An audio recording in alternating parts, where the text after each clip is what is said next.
ज्ञानवापी परिसर में जो एक शिवलिंग जैसी आकृति मिली है, जिसको लेकर के हिंदू पक्ष कह रहा है कि वो शिवलिंग है और मुस्लिम पक्ष उसको फव्वारे का नाम दे रहा है, उसको लेकर के एक नया दावा सामने आया है।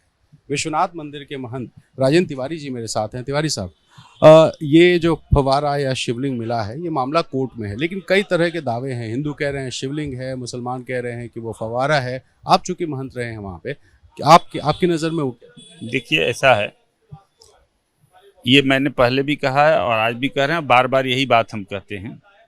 इसमें कोई संदेह नहीं कि वो मंदिर तोड़ के मस्जिद बना है, इसमें कोई इफ बट वाली बात नहीं है। और रही जहाँ तक बात सवाल शिवलिंग की, तो काशी विश्वनाथ का शिवलिंग जो है वो तब जो था, आज भी उसकी पूजा होती है और लोग करते हैं भव्यता से, दिव्यता से। अहिल्याबाई ने केवल मंदिर का जीर्णोद्धार कराया है, शिवलिंग की स्थापना नहीं करवाई थी।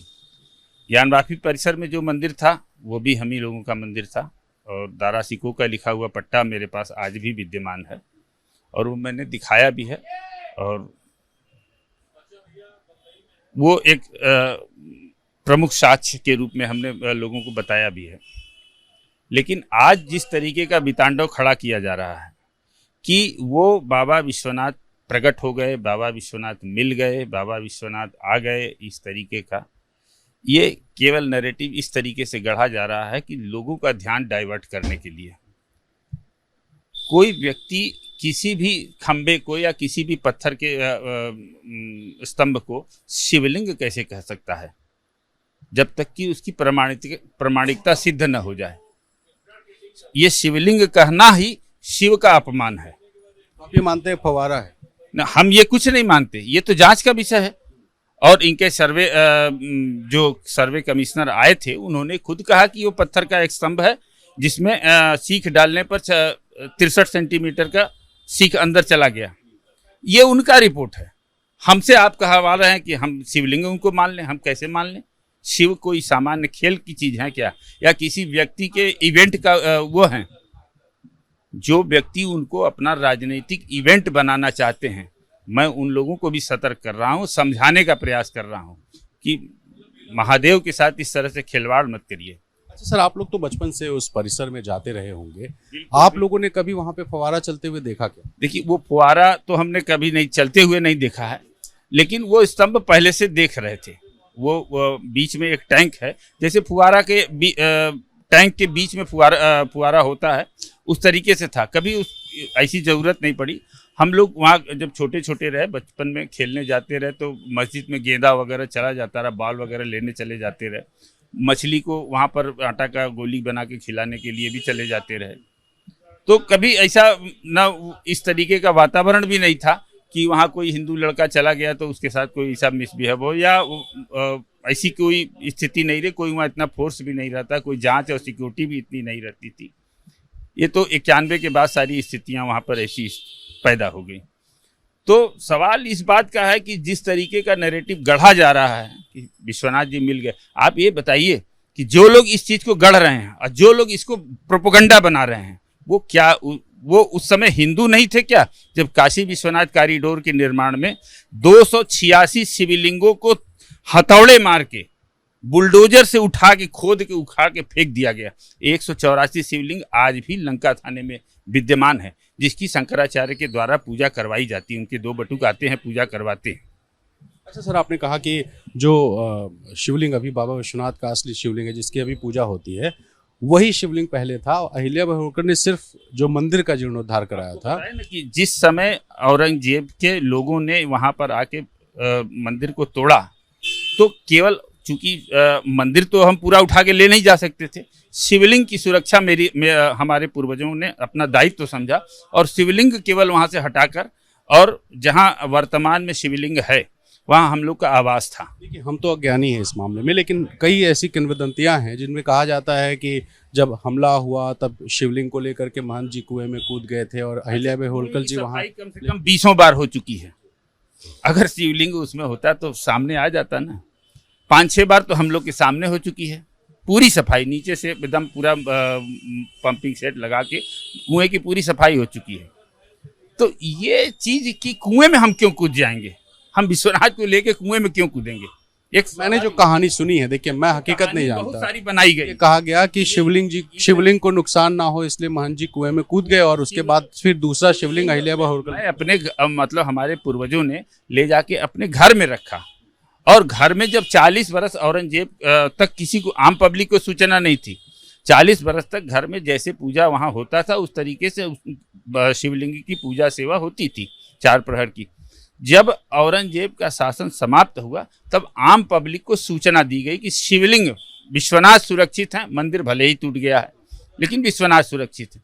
तो लोग वहां आना शुरू कर दिए कि विश्वनाथ सुरक्षित है, महंत जी के घर में है, तो चलिए उनके दर्शन तो हो जाएंगे। और दर्शन करने धीरे धीरे लोग आते, 10-15 वर्ष तक इस कितनी पीढ़ी पहले की ये घटना? अरे ये 27 पीढ़ी हो गई, करीब 27-28 पीढ़ी हो गई। तो वो निरंतर लोग आते रहे, दर्शन करते रहे, करके जाते रहे। उस दरमियान 10-15 साल तक इस तरीके से चलता था। लेकिन उसी दरमियान अहिल्याबाई को स्वप्न हुआ कि फिर वो आई काशी में, और हम लोग के जो उस समय जीवित पूर्वज थे उनसे संपर्क की, और उन्होंने कहा कि मतलब हमको महंत जी आप अपने इस आवास को मंदिर का शक्ल देने के लिए अनुमति दीजिए, कि बाबा के लिए तो पूरी जिंदगी समर्पित है, ये घर क्या चीज़ है। तो घर भी उनको दे दिए और उसको भव्य मंदिर का शक्ल दिया अहिल्याबाई ने। और उस शिलापट्ट पर आज भी वहाँ पर प्रमाणित है, जो पत्थर में खुदवा दी थी, कि काशी विश्वनाथ के इस ज्योतिर्लिंग का दर्शन में करके और अभिभूत हुई, और विश्वनाथ मंदिर के महंत परिवार से अनुमति लेकर इस मंदिर का जीर्णोद्धार करवाया, और जीर्णोद्धार उपरांत महंत परिवार को पुनः मंदिर समर्पित कर दी। पत्थर क्षरण होने लगा तो मार्बल पर गुदवा के हम लोगों ने उसको, हमारे जो उस समय पूर्वज थे, उसको लिखवा के इधर सामने बगल में टंगा। उतना ही अवशेष बचा है, बाकी तो अहिल्याबाई के द्वारा निर्मित जो देव पंचायतन की विग्रह थे सारे तोड़ के समाप्त कर दिए गए, और उनको उनके मूल स्थान से च्युत कर दिए गए हैं। और 56 विनायक जो काशी यात्रा के अंतर्गत आते हैं, पंचकोशी यात्रा के अंतर्गत, उसमें 5 विनायक को उसी क्षेत्र से उनका दर्शन करके पंचकोशी शुरू होता था, और उनके दर्शन के बाद ही पंचकोशी समाप्त होता था यात्रा। वो 5 विग्रह गणेश जी के तोड़ के वहाँ से हटा दिए गए। अब विशाल माल बना दिए गए, उसमें होटल बना दिए गए। हमारे कहने का मतलब कि इस धार्मिक सेंटर को डेवलप करने के नाम पर माल का संस्कृति देने का क्या औचित्य था? उस समय जब पूरा शिवलिंगों को एकदम बेरहमी से तोड़ के सड़कों पर फेंका गया, कूड़ा उठाने वाली गाड़ी में शिवलिंगों को हम तो उसको वीडियो बना के वायरल भी किए थे और ले गए, तब किसी भी हिंदू का पेट में दर्द नहीं हुआ। मैं उन तथाकथित हिंदुओं की बात कर रहा हूं जो आज वितांडव खड़ा कर रहे हैं। एक आखिर सवाल सर, ये कि आपने ये जो बड़े दावे किए हैं, क्या कोर्ट में भी आप एक पार्टी बनेंगे और ये बताने के लिए कि आपका कोर्ट में जो लोग लड़ रहे हैं, कोर्ट निर्णय करे ना, कोर्ट बतावे कि हाँ ये शिवलिंग है क्या। आप कोर्ट में नहीं जाएंगे ये दावा करने कि आपका परिवार यहाँ पे? हम जो हमारी जो वो है, मैं कौन होता हूँ शिवलिंग की वो का निर्धारण करने वाला? शिव भगवान विश्वनाथ का ज्योतिर्लिंग है और ज्योतिर्लिंग की पूजा होती है, तो ये क्या दूसरा ज्योतिर्लिंग पैदा, 13वां ज्योतिर्लिंग पैदा करेंगे क्या?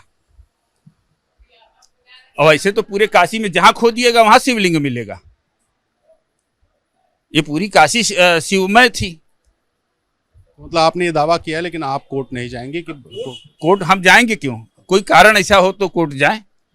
क्योंकि आपने कहा ना कि आपके पूर्वज यहाँ पे थे, आपके पूर्वजों की अनुमति से यहाँ मंदिर बना, अहिल्याबाई होलकर ने बनवाया, तो अगर कोर्ट में कुछ दावा हो रहा है और अगर आपको लगता है कि कोई गलत है तो आप ऐसा लगेगा कि ये कोर्ट अगर ये कह देगा कि यही ज्योतिर्लिंग है तब मैं कोर्ट में जाऊंगा।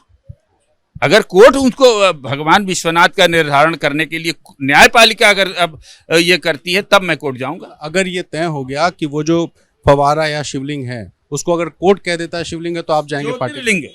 ज्योतिर्लिंग को आप कोई दूसरा नहीं हो सकता। ज्योतिर्लिंग 10 तो नहीं होगा, वो 12 ही रहेगा। 12 ज्योतिर्लिंग जो है वही रहेगा। वो नया ज्योतिर्लिंग कोई बना देगा तब मैं उस स्थिति में मैं फिर है किस आधार पे कोर्ट कह देगा? कोई आधार होना चाहिए ना। और कोर्ट को फिर यह तय करना होगा कि जितने शिवलिंग ये जो लोग तोड़े हैं उनको क्या सजा मिलेगी। शिवलिंग तोड़ने वालों को शिवद्रोही शिव का निर्धारण करेंगे, ऐसा संभव नहीं है। तो आप राजेंद्र तिवारी साहब को सुन रहे थे जिन्होंने कहा कि ये जो दूसरा एक चीज मैं और कहना चाहूंगा, इस देश के अंदर जो इस समय वितांडव चलाया जा रहा है, धर्माधिकारी और धर्म के व्यापारी, ये दो सेक्टर में पूरा समाज बट गया है। धर्म के व्यापारी इस समय ज्यादा प्रासंगिक हो गए क्योंकि वो आर्थिक रूप से स्ट्रांग हैं, और धर्माधिकारी जो धर्म को जीते हैं और धर्म के लिए अपने पूरे शरीर को निछावर करते हैं, आज वो समाज में हंसी के पात्र या मौन होकर बैठ गए हैं। तो इस देश को समझना होगा कि धर्म के व्यापारियों की चलेगी या धर्माधिकारियों की चलेगी, धर्म संगत बात चलेगी कि धर्म को बेचने वालों के वितांडव से चलेगा। धर्म कैसे चलेगा ये तय करना होगा समाज को और देशवासियों को। तो राजेंद्र तिवारी साहब को आप सुन रहे थे जिन्होंने कहा कि ये जो फवारा या शिवलिंग है ये शिवलिंग नहीं हो सकता, और कोर्ट अगर इस मामले में ज्योतिर्लिंग बताता है उस कथित जो शिवलिंग जैसी आकृति है तो कोर्ट जाएंगे, नहीं तो जो लोग चुनौती दे रहे हैं, राजेंद्र तिवारी साहब उन लोगों को चुनौती देते हैं कि आखिर किस आधार पर वो विश्वनाथ मंदिर में जो फवारे जैसी आकृति जिसको शिवलिंग कहा जा रहा है उसको शिवलिंग बता करके मुकदमा लड़ रहे हैं। कैमरा पर्सन फैसल पठान के साथ रणवीर, एबीपी न्यूज़, वाराणसी।